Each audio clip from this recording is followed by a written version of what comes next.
हमारी आत्मा की यात्रा में हम सब कभी न कभी उस बिंदु पर पहुंचते हैं जहां सब कुछ ठहर सा जाता है, जहां हमारा साहस, हमारी इच्छा शक्ति, हमारा आंतरिक लक्ष्मण किसी जीवन के मेघनाद के मायावी प्रहार से मूर्छित सा, चेतना शून्य सा पड़ा होता है। हम प्रयास तो बहुत करते हैं, पर भाग्य साथ देता नहीं लगता। हम दिशाहीन महसूस करते हैं, मानो हमारी आंतरिक शक्ति, हमारी दिव्य क्षमता गहरी निद्रा में सो गई हो। और उस क्षण में हम सब अपने अपने राम के रूप में उस दिव्य सहायता के लिए पुकारते हैं। हम एक संजीवनी की खोज करते हैं, एक ऐसी दिव्य औषधि जो हमारे इस सोए हुए सामर्थ्य को, हमारे मूर्छित भाग्य को पुनः जीवित कर दे। आज हम त्रेता युग की उस दिव्य रात्रि में वापस चलेंगे और उस रहस्य को खोजेंगे जो केवल लक्ष्मण जी के लिए नहीं, बल्कि हम में से हर एक साधक के लिए छिपा है। हम उस लक्ष्मण बूटी के रहस्य को जानेंगे, परंतु ये वो बूटी नहीं है जिसे आप जंगलों में खोजेंगे। ये वो बूटी है जिसे आपको अपने ही भीतर, अपनी चेतना के द्रोणागिरी पर्वत पर खोजना है। ये कहानी आपकी है। ये कहानी है आपकी आत्मा के सोए हुए भाग्य को जगाने की। त्रेता युग का वो दृश्य, लंका का युद्ध क्षेत्र, ये केवल धरती के एक टुकड़े पर लड़ा जा रहा युद्ध नहीं था। ये धर्म और अधर्म, प्रकाश और अंधकार के बीच का शाश्वत संघर्ष था। और उस संघर्ष के चरम पर रावण पुत्र मेघनाथ ने अपनी आसुरी माया से शक्ति अस्त्र का संधान किया। वो अस्त्र जो केवल शरीर को नहीं, बल्कि प्राण शक्ति के स्रोत को भेदता था। और वो शक्ति शेषनाग के अवतार श्री राम के शाश्वत साथी लक्ष्मण जी को आ लगी। वो लक्ष्मण जो इच्छा शक्ति और संकल्प के प्रतीक थे, रणभूमि में मूर्छित होकर गिर पड़े। उनकी श्वास थमने लगी, उनका तेज लुप्त होने लगा। उस दृश्य की कल्पना कीजिए। स्वयं मर्यादा पुरुषोत्तम श्री राम, जो चराचर जगत के स्वामी हैं, एक साधारण मनुष्य की भांति विलाप कर रहे थे। अपने प्रिय अनुज को गोद में लिए उनकी आंखों से अश्रु बह रहे थे। ये केवल एक भाई का दुख नहीं था, ये आत्मा अर्थात राम का अपनी इच्छा शक्ति के बिना असहाय महसूस करने का क्षण था। जब संकल्प ही सो जाए तो परमात्मा भी लीला में बंधा हुआ सा प्रतीत होता है। चारों ओर निराशा का अंधकार था। क्या आज हम भी अपने जीवन के युद्ध क्षेत्र में ऐसे ही मूर्छित नहीं पड़े हैं? नकारात्मकता, चिंता, भय और संदेह के मेघनाथ प्रतिदिन हम पर मायावी अशक्ति अस्त्रों से प्रहार करते हैं, और हमारी इच्छा शक्ति, हमारा संकल्प, हमारा आध्यात्मिक लक्ष्मण घायल होकर, निस्तेज होकर गिर पड़ता है। हम जानते हैं कि हमें ध्यान करना है, हमें अपने कर्मों को सुधारना है, हमें अपने लक्ष्य की ओर बढ़ना है, पर हम उठ नहीं पाते। हम पक्षाघात महसूस करते हैं। हमारा भाग्य, हमारी क्षमता, सब कुछ मूर्छित पड़ा है, और हमारी आत्मा अर्थात राम इस वियोग में विलाप कर रही है, उस एक संजीवनी की प्रतीक्षा कर रही है जो हमें इस जड़ता से मुक्त कर सके। उस घोर निराशा के क्षण में ज्ञान के सूर्य जामवंत जी आशा की किरण लाते हैं। वो सुषेण वैद्य का स्मरण कराते हैं और वैद्य निदान बताते हैं कि सूर्योदय से पहले हिमालय के द्रोणागिरी पर्वत से संजीवनी बूटी लानी होगी। ये एक असंभव कार्य था। कहाँ दक्षिण में लंका और कहाँ उत्तर में हिमालय? एक रात्रि में ये दूरी कौन तय कर सकता था? तब सबकी दृष्टि उस एक भक्त पर टिकी जो सेवा और भक्ति की पराकाष्ठा थे, पवन पुत्र हनुमान। हनुमान जी केवल एक वानर नहीं है। वेदों में, योग विज्ञान में हनुमान प्राण शक्ति के प्रतीक हैं। वो वायुपुत्र हैं। वो हमारी अपनी श्वास, हमारी अपनी जीवन ऊर्जा है। जब हमारी इच्छा शक्ति लक्ष्मण सो जाती है, तब केवल हमारी प्राण शक्ति हनुमान ही है जो गुरु के निर्देश पर हमारी चेतना के हिमालय तक की उड़ान भर सकती है। हनुमान जी ने एक क्षण भी संदेह नहीं किया। उन्होंने अपने विराट रूप का स्मरण किया और उड़ चले। ये केवल एक भौतिक उड़ान नहीं थी, ये प्राण का ऊर्ध्व गमन था। ये चेतना की यात्रा थी। मार्ग में आसुरी शक्तियों ने उन्हें रोकने का प्रयास किया।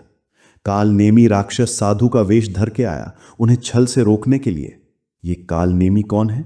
ये हमारा ही आलस्य है, ये हमारा ही संदेह है, ये मन की वो चालें हैं जो हमें कहती हैं कि कल कर लेंगे, थोड़ा विश्राम कर लो, ये सब असंभव है। परंतु हनुमान जो शुद्ध प्राण हैं, इस छल को पहचान लेते हैं। जब आपकी प्राण शक्ति जागृत होती है, जब आप गहरी साधना में उतरते हैं, तो आप मन के इन छलावों को भेदना सीख जाते हैं। वे हर बाधा को पार कर द्रोणागिरी पर्वत पर पहुंचे। हनुमान जी द्रोणागिरी पर्वत पर पहुंचे। रात्रि के अंधकार में वो पूरा पर्वत दिव्य प्रकाश से चमक रहा था। वहां एक नहीं, हजारों जड़ी बूटियां थीं जो आलोकित हो रही थीं। वे दुविधा में पड़ गए, इनमें से संजीवनी कौन सी है? समय बीता जा रहा था। ये हमारी साधना की सबसे गहरी अवस्था है। जब साधक ध्यान में गहरा उतरता है तो वो अपनी चेतना के द्रोणागिरी पर्वत पर पहुंचता है। ये द्रोणागिरी हमारा मेरुदंड है, स्पाइन है, और इस मेरुदंड पर जो चमकती हुई बूटियां हैं वे हमारे चक्र हैं, ऊर्जा के दिव्य केंद्र। हर चक्र अलौकिक शक्तियों और सिद्धियों से भरा है। साधक भी हनुमान की तरह दुविधा में पड़ जाता है कि किस चक्र पर ध्यान करूं, किस शक्ति को जगाऊं, मूल संजीवनी कहां है? और तब हनुमान जी ने जो किया वो भक्ति और ज्ञान का शिखर है। जब वे बूटी को पहचान नहीं पाए तो उन्होंने अपनी संपूर्ण शक्ति से, अपने पूर्ण समर्पण से उस पूरे द्रोणागिरी पर्वत को ही उखाड़ लिया। वे किसी एक चक्र, किसी एक शक्ति के मोह में नहीं फंसे, वे तो स्रोत को ही लेके आ गए। ये एक गहरा आध्यात्मिक संदेश है। परमहंस योगानंद जी और अन्य क्रिया योग के गुरुओं ने हमें यही सिखाया है, किसी एक चक्र या एक सिद्धि में मत उलझो। ऐसी साधना करो जो तुम्हारे संपूर्ण मेरुदंड, तुम्हारे पूरे द्रोणागिरी को ही जागृत कर दे। क्रिया योग जैसी वैज्ञानिक ध्यान प्रणालियां यही करती हैं। वे आपके प्राण को एक तकनीक देती हैं जिससे वो आपके पूरे मेरुदंड में घूमता है और उस संपूर्ण दिव्य चेतना को लाकर आपकी मूर्छित पड़ी इच्छा शक्ति को समर्पित कर देता है।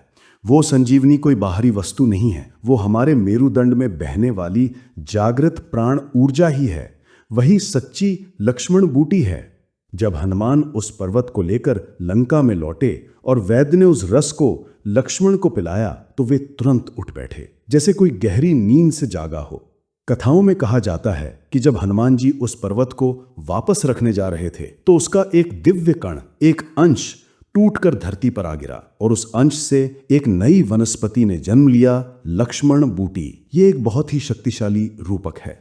वो दिव्य कण क्या है? वो गुरु कृपा है, वो ज्ञान है, वो तकनीक है जो उन सिद्धों और संतों ने उस दिव्य अनुभव का एक अंश लेकर हम साधारण मनुष्यों के लिए इस धरती पर छोड़ दिया। वो लक्ष्मण बूटी ही क्रिया योग की वो गुप्त दीक्षा है, वो ध्यान की वो वैज्ञानिक विधि है जो युगों युगों से गुरु शिष्य परंपरा में चली आ रही है। पर प्रश्न ये है कि हम इस बूटी को अपने जीवन में, अपने घर में कैसे स्थापित करें?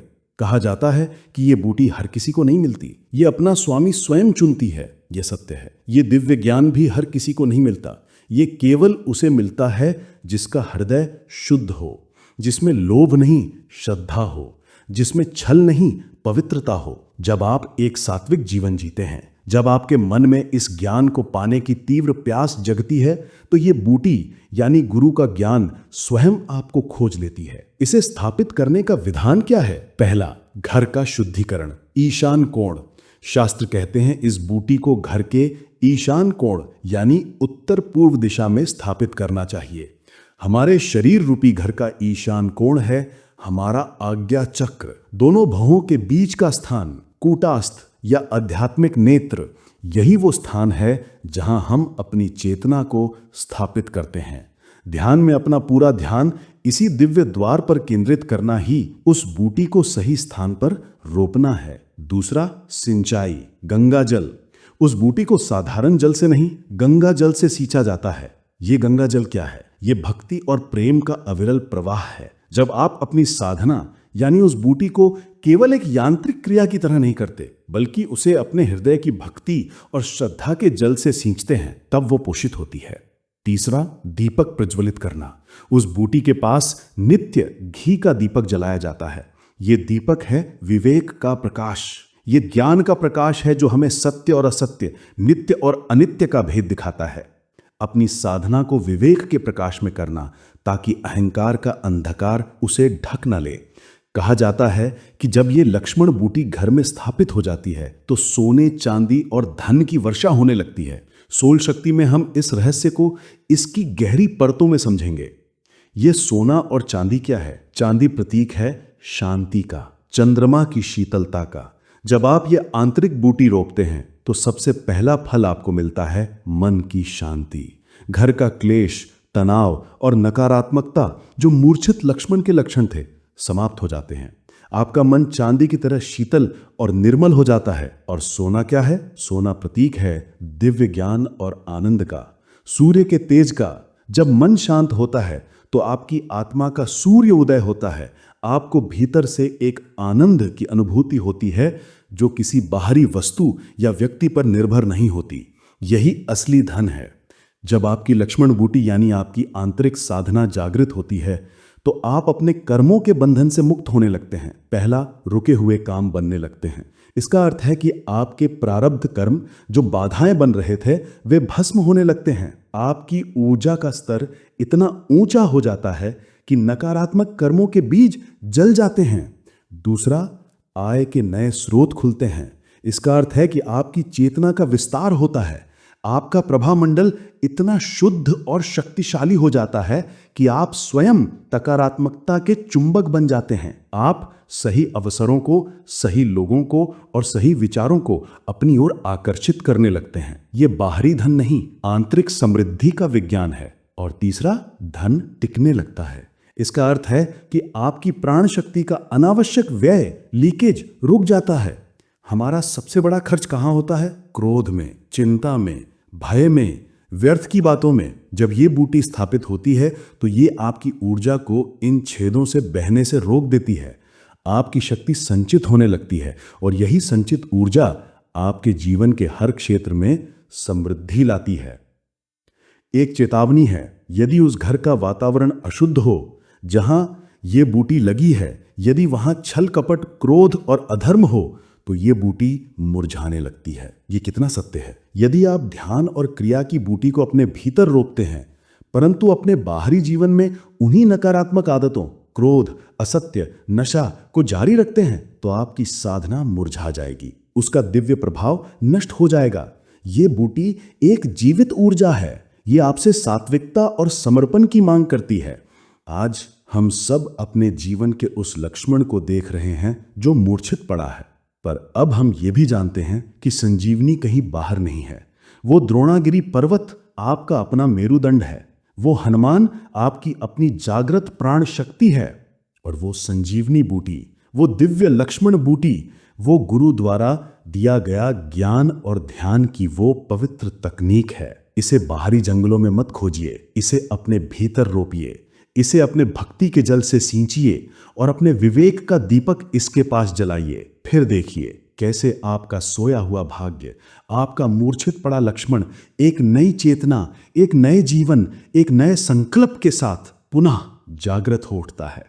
जैसा कि परमहंस योगानंद जी ने कहा है, ईश्वर की खोज का राजमार्ग आपके भीतर है। आपकी रीढ़ यानी मेरुदंड और मस्तिष्क ही वो द्रोणागिरी हैं जिन पर दिव्य शक्तियों की बूटियां चमकती हैं। क्रिया योग की कुंजी से अपने प्राणवायु यानी हनुमान को उस राजमार्ग पर चलाओ और अपनी आत्मा के राम से मिलन का आनंद पाओ। अपनी संजीवनी को पहचानें, स्वयं को जागृत करें। आप सुन रहे थे सोल शक्ति। ईश्वर आपका कल्याण करे। प्रणाम।